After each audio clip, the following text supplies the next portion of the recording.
नमस्कार, बहुजन टीवी देख रहे हैं आप और मैं हूं आपके साथ पूजा। इस वक्त हम लखनऊ में हैं और लखनऊ में हमसे जितना हो पा रहा है हम आपको लगातार कवरेज जो है उत्तर प्रदेश की चुनावी राजनीति की पहुंचा रहे हैं आप तक। पहले चरण में जाटलैंड के मतदान हुए, उसके बाद वो क्षेत्र आए जिनमें मुस्लिम बाहुल्य एरिया ज़्यादा थे। अब बारी है बुंदेलखंड और यादव लैंड कहे जाने वाले उन क्षेत्रों की जहां समाजवादी पार्टी का दबदबा हमेशा से रहा है, लेकिन 2017 में बीजेपी वहां अपनी सेंध लगाने में कामयाब दिखी। अब बात 2022 की, क्या बीजेपी अपनी जो ऐतिहासिक जीत थी उसको दोहरा पाएगी या समाजवादी पार्टी अपने गढ़ों पर, अपने सीटों पर अपना दबदबा एक बार फिर कायम कर पाएगी? तीसरे चरण का ये सारा जो उथल पुथल है इसी के इर्द गिर्द घूमता है। और मेरे साथ इस वक्त जो शख्सियत है दद्दू प्रसाद जी, इनके विषय में आपको सबसे पहले ये बता दूं कि ये बहुजन समाज पार्टी में उस वक्त थे जब बहुजन समाज पार्टी की कल्पना भी शायद नहीं थी। DS4 से जुड़े हुए थे, काशीराम साहिब से बेहद प्रभावित और बीएसपी के बनने के बाद उसके एक कर्मठ नेता के तौर पर इनकी छवि सामने आई। 3 बार MLA रहे, उसके बाद कैबिनेट मंत्री भी रहे बसपा में, लेकिन अब बसपा से अलग होकर समाजवादी पार्टी के लिए वोटों की अपील कर रहे हैं। बुंदेलखंड में सर, पहला सवाल यहीं से शुरू करती हूँ। सबसे पहले तो बहुजन टीवी में बहुत स्वागत है आपका। आपका भी स्वागत है। और सबसे पहला सवाल कि आप बुंदेलखंड से आपकी पकड़ बेहद मजबूत है। माना जाता है कि आप वहाँ की कई सीटों पर आपका इतना रुआब है कि आप वहाँ की सीटें निकाल कर दे सकते हैं। बहुजन समाज पार्टी को भी वहाँ के लोगों से जोड़ने में आपका अहम योगदान रहा। जी। अब समाजवादी पार्टी के लिए जब आप प्रचार कर रहे हैं तो आपको क्या लग रहा है कि कितनी सीटें आप समाजवादी पार्टी के खाते में लाकर दे पाएंगे? समाजवादी पार्टी के खाते में इस बार बुंदेलखंड से माननीय अखिलेश यादव की कल्पना से भी ज़्यादा सीटें वहां से जीतने की संभावना है, क्योंकि पिछला जो 2017 का चुनाव था तो जो बहुजन आधार था, बहुजन समाज पार्टी दलित के बल पर नहीं जीतती रही है। बहुजन समाज पार्टी अति पिछड़ी जातियों के जुड़ाव के कारण एक जोड़ बना, बहुजन समाज बना। तो बहुजन समाज के कारण वहाँ 20 में से 15 सीटें जीतने में हम लोग कामयाब होते रहे। और डिफरेंट कास्ट के जितने वंचित समूह हैं, निषाद हैं, पाल, प्रजापति, तेली, कुशवाहा और मुस्लिम में भी डिप्रेस्ड मुस्लिम, पसमानदा जिसको कहते हैं, वो लोगों को हम लोग जिता के लेके आए। तो इस तरीके से ये आधार 2017 के चुनाव में भारतीय जनता पार्टी ने अपने साथ जोड़ लिया और बहुजन समाज पार्टी में रणनीतिक पराभव हुआ, लकवा मार गया, वैचारिक लकवा मार गया और इस कारण से वो वोट शिफ्ट हो गया। तीसरे चरण में जिस तरीके से हम देख रहे हैं कि कल बांदा में बसपा सुप्रीमो मायावती ने रैली की जी, और वहाँ उनका प्रदर्शन, वहाँ जो लोग आए, जिस तरीके की जनसभा हुई, वो भी उसकी कवरेज भी हम देख रहे हैं जी। लोगों ने भी काफ़ी वहाँ उत्साहित होकर उनको समर्थन जताया अपना। जी। तो ऐसे में उनका प्रदर्शन, बसपा का प्रदर्शन तीसरे चरण में और पूरे चुनाव के मद्देनजर देखते हुए आप कैसे देखते हैं कि बसपा को लगातार, क्योंकि हम देख रहे हैं उनका वोट शेयर गिरने की बात की जाए। देखिए, बसपा अपने बेस को बचाने की चुनौती का सामना कर रही है। जनाधार है जो उसका परंपरागत, तो उसको बचाने के लिए, और इसलिए बहुजन समाज पार्टी इस बार चुनाव जीतने की रणनीति पर नहीं बल्कि जनाधार को बचाए रखने के रणनीति पर काम कर रही है। और इसलिए बसपा का लगातार क्षरण हुआ है। नीतियों को छोड़ देने के कारण, सामाजिक बदलाव की नीति से अलग हट जाने के कारण, और बहुजन की जगह पर सर्वजन की जो अवधारणा है, यानी शोषक और शोषित की एकता, तो ये बहुत ही व्यवहारिक नहीं है दुनिया की किसी सभ्यता में। तो शोषक और शोषित की एकता संभव नहीं हो पा रही है। लेकिन सर, आप जिस पार्टी में इस वक्त हैं, समाजवादी पार्टी, वो भी तो इस वक्त सबको साथ लेकर चलने हाँ, नहीं, निश्चित रूप से उनका अपना है, पर चूंकि संविधान बचाओ का जो मामला है और शिक्षा को बचाने का जो मामला है, तो इन दो मुद्दों के कारण हम लोग समाजवादी पार्टी को सामाजिक परिवर्तन मिशन ने समर्थन दिया है और हम लोग अभी समर्थन में ही लगातार लगे हुए हैं, काम कर रहे हैं। सर, सवाल ये था कि आपने कहा कि जैसे पहले बहुजन हिताय बहुजन सुखाय का नारा था बसपा का, ये तथागत बुद्ध का नारा था जिसको मानवर काशीराम जी ने अडॉप्ट किया था। उसके बाद अब जिसकी आप बात कर रहे हैं सर्वजन हिताय सर्वजन सुखाय, आप कह रहे हैं शोषित और शोषक दोनों को साथ लेकर चलने की, तो इस वक्त उत्तर प्रदेश की राजनीति में जितनी भी पार्टियां हैं वो लगभग इसी ओर बढ़ रही हैं। इसीलिए आवश्यकता है इस देश में परिवर्तनकारी दल की, ये बहुत जरूरी है, क्योंकि सारे दल यथास्थितिवादी हैं और इन्हीं यथास्थितिवादियों में से जो कम नुकसानदायक है उसको हमें दलितों, पिछड़ों को, वंचितों को चूज करना है, चयन करना है। तो समाजवादी पार्टी में तो शोषक वर्ग का जमावड़ा कमजोर है। अच्छा। और तो इस कारण से चूंकि लड़ाई अगड़ा बनाम पिछड़ा पर आ गई है, भारतीय जनता पार्टी अगड़ों का नेतृत्व कर रही है और समाजवादी पार्टी पिछड़े वर्गों का नेतृत्व कर रही है। दलित और मुस्लिम इसमें निर्णायक है। तो ये दलित और मुस्लिम का पोर्शन जिसके साथ जुड़ जाएगा, तो इसलिए हमारी कोशिश है कि दलित केवल जनाधार का ही मामला न रहे, वोट बैंक बन के न रह जाए, बल्कि वो निर्णायक भूमिका में आए। और समाजवादी पार्टी के साथ वो जुड़ा है, बुंदेलखंड में एक बड़ा हिस्सा जुड़ा है, और इसलिए समाजवादी पार्टी की सीटों की संख्या में इजाफा होने जा रहा है और मुझे उम्मीद है कि 10 सीटें वहाँ से कम जीत के आ रही हैं। सर, एक सवाल आपसे सतीश चंद्र मिश्रा पे भी करना बनता है, क्योंकि लगातार आप उन पे हमले करते रहते हैं। जी। तो सतीश चंद्र मिश्रा की भूमिका को बीएसपी में लोग लगातार अलग अलग शब्दावलियों से सजाते रहते हैं। जी। तो आपकी क्या शब्दावली है उनको लेकर? हाँ, सतीश चंद्र मिश्रा बहुजन समाज पार्टी में कोई निर्णायक भूमिका में नहीं है। समाजवादी बहुजन समाज पार्टी जो ऐसा मैंने 22 अक्टूबर 2003 को पहली बार समाजवादी बहुजन समाज पार्टी में सतीश चंद्र मिश्रा का अवतरण हुआ। राष्ट्रीय महासचिव 22 अक्टूबर 2003 को घोषित किए गए लखनऊ के एक कार्यकर्ता सम्मेलन में। तो उसके पहले हम लोग वकील के रूप में, एडवोकेट जनरल के रूप में, और ये कहा गया था कि ये भारतीय जनता पार्टी के कोटे से, क्योंकि 2002-03 में कोलेशन की गवर्नमेंट थी और कोलेशन की गवर्नमेंट में भारतीय जनता पार्टी के कोटे से वो आए हैं। तो जब कोलेशन ख़त्म हुआ तो उसको जाना चाहिए था भाजपा की तरफ, पर उधर जाने की बजाय वो इधर आ गए। तो बताया गया कि वो हमारी नीतियों से प्रभावित है जी। पर उसकी भूमिका वॉच टावर की है। आरएसएस के लिए वो वॉच टावर हैं कि जो डायरेक्शन आरएसएस की तरफ से तो परिवर्तनकारी नीतियों को तोड़ने के और परिवर्तनकारी नीतियों को कोलैप्स करने के, ध्वस्त करने के, आरएसएस निश्चित रूप से आरएसएस कोई गलत काम नहीं कर रहा है, अपने ऑब्जेक्ट के प्रति ईमानदार है।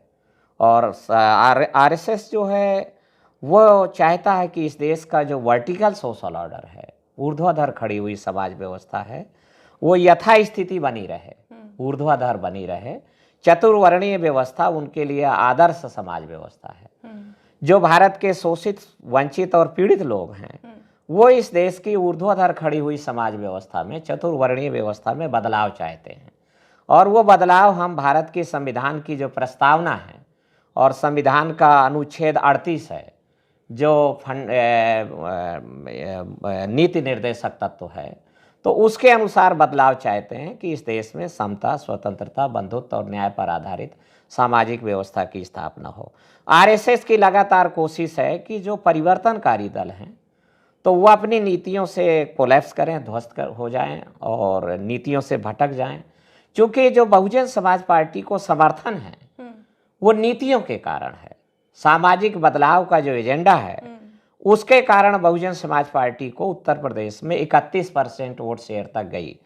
और जब वो नीतियों को छोड़ती नजर आई तो 31% से घट के 27% पे आ गई, 27 से घट के फिर 24% पे आ गई, और 24 से घट करके पिछला जो 2019 का रिकॉर्ड है और 2017 के असेंबली इलेक्शन का रिकॉर्ड है वो 22% वोट शेयर है उसके पास। और इसलिए चूंकि नीतियों को लगातार और छोड़ा है, तो जिसमें सतीश मिश्रा का निश्चित रूप से जो 3 बार भारतीय जनता पार्टी के समर्थन से सरकार बहन मायावती की बनी है, तो उसके कारण सतीश मिश्रा इस बात का संदेशवाहक है कि आपके निर्देशों का कितना पालन हो रहा है। सीबीआई से बचना है, आनंद भैया को बचाना है, और आय से अधिक संपत्ति के मामले को ठंडा रखना है, ताज कॉरिडोर का मामला है, पुनः न उभर के आ जाए। क्योंकि जुडिशरी की भूमिका भी इसमें बहुत ही आपत्तिजनक है, संदेहजनक है।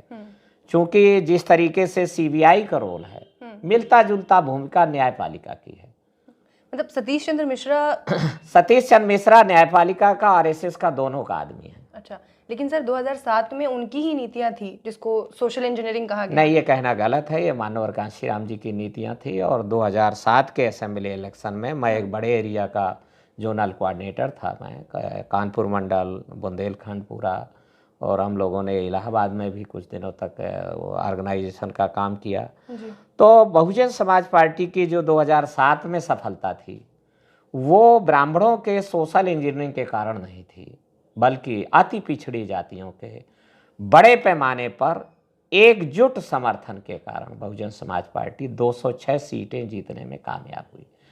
मेरा मानना है, और मैं बहुत जगह कहता रहा हूं, कि 2007 के विधानसभा चुनाव में ब्राह्मण समाज के 70% मतदाताओं ने मतदान का बहिष्कार किया। 30% मतदाता पोलिंग बूथ तक गया, और पोलिंग बूथ तक जाकर के 10% उसमें से 10% जो एक तिहाई ने तो भारतीय जनता पार्टी को वोट किया, और एक तिहाई ने बहुजन समाज पार्टी को वोट किया। और उसमें से जो 5% शेयर था वो समाजवादी पार्टी को भी, और 5% कांग्रेस पार्टी को भी। तो इसलिए 70% मतदाता, जब मैं कह रहा हूँ कि 70% मतदाता ने बहिष्कार किया, अमूमन 50% मतदाता मतदान का बहिष्कार करता है जी। 50% अभी थोड़ा बढ़ गया है, तो 60-65% मतदाता मतदान के लिए आ रहा है। इसका मतलब ये भी है कि 35% मतदाता मतदान का बहिष्कार कर रहा है। अभी भी। तो इसलिए अतिशयोक्ति में मत लिया जाए इसको, ये फैक्ट है। और मैं बहुत गहरे अनुभव के आधार पर कह रहा हूँ कि 2007 के चुनाव में ब्राह्मण समुदाय के मतदाता ने 70% ने मतदान का बहिष्कार किया, 30% मतदान तक आया, और जिस हिसाब से मैंने बताया किया। और इसलिए पर वो पॉलिटिकल पावर शेयरिंग ज़्यादा ले गए, इसके कारण अति पिछड़ी जातियों में नैराश्य स्वभाव भी आया। बहुजन समाज पार्टी का हार्ड कोर, यह भविष्य में भी जो बहुजन आंदोलन बनेगा, निर्मित होगा, उसके हार्ड कोर में अति पिछड़ी जातियां होंगी, वंचित समुदाय होंगे, और जो वंचित समुदाय को साध लेगा, साथ में जोड़ लेगा, वो विजेता बनेगा। तो इसलिए चूंकि उत्तर भारत का जो राजनीतिक खेल है, लड़ाई है, वो मार्शल कास्ट के बीच में है। तो मार्शल लोग लड़ रहे हैं, निर्णायक वो अति पिछड़े समूह हैं जो कि वंचित हैं, शोषित हैं, वो जिधर जाएंगे उधर जीत हो जाएगी। 2007 में वो वंचित समुदाय, अति पिछड़ी जातियां बहुजन समाज पार्टी के साथ थी, वो जीत गई। भारतीय जनता पार्टी ने सतीश मिश्रा के माध्यम से तो बहुजन समाज पार्टी की नीति को, कांशीराम जी की नीति को कॉपी किया, नकल किया, और डराया गया कि तुम बसपा की नीतियों को डरा दो। तो उसने वो काम किया, तो वो काम करने में कामयाब हुआ, और बसपा ने अपनी नीतियां छोड़ दिया, खास करके टिकट बंटवारे में भी। तो इस कारण से बसपा पैरालाइज हो गई, और वो लकवा मार गया उसको। और वो नीतियां जो अति पिछड़े जातियों का समूह है, वो भारतीय जनता पार्टी के साथ था 2017 के चुनाव में, और 2014 से वो देखने को मिला।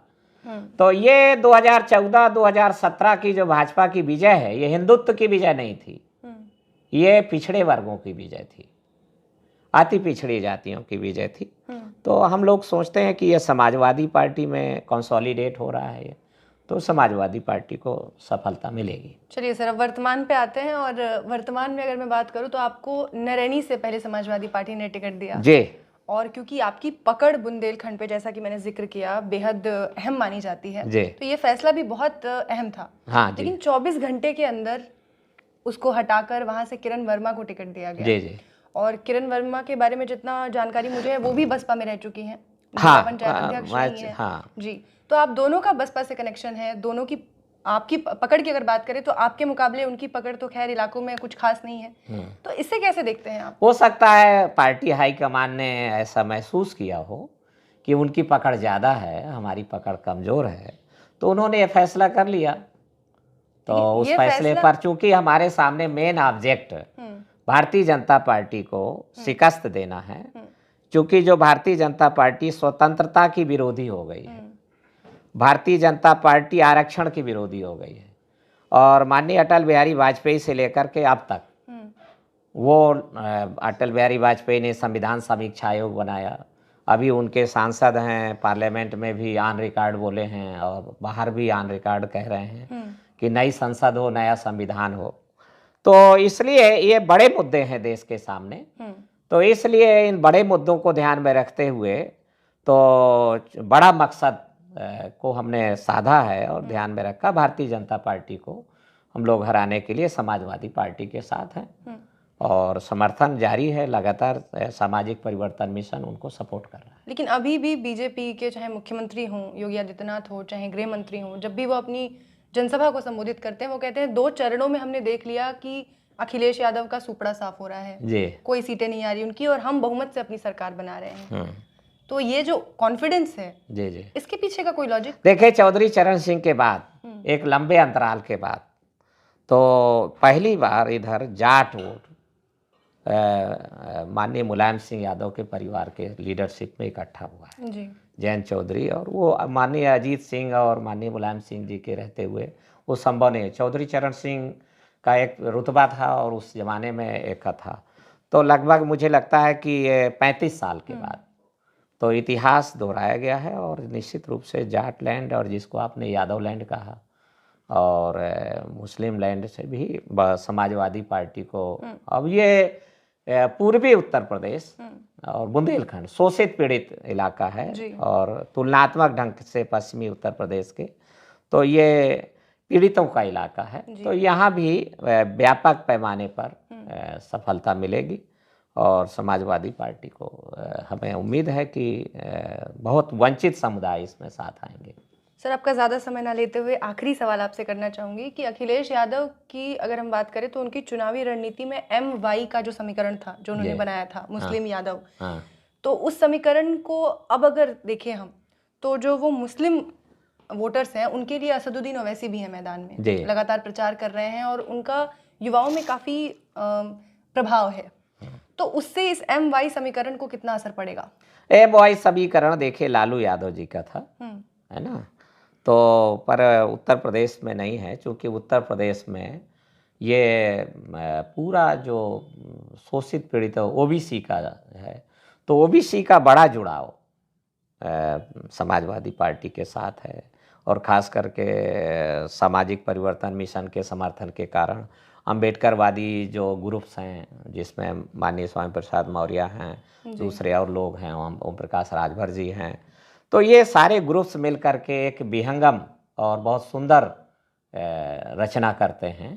तो ये MY है नहीं, ये MY एक मिथक है, ये सच्चे मायने में अम्बेडकरवाद समाजवाद की जुगलबंदी है। चलिए, बहुत शुक्रिया सर आपका कीमती वक्त हमें देने के लिए। आपको धन्यवाद।